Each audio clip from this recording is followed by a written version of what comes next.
281 centimeters in feet?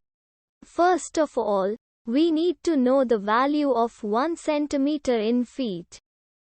It's always 1 centimeter equals 0.03280839895 feet. Now we have to multiply 0.03280839895 by 281.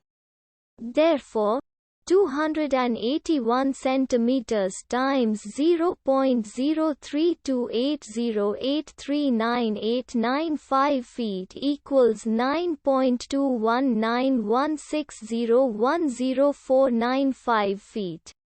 So, in other words, 281 centimeters equals 9.21916010495 feet.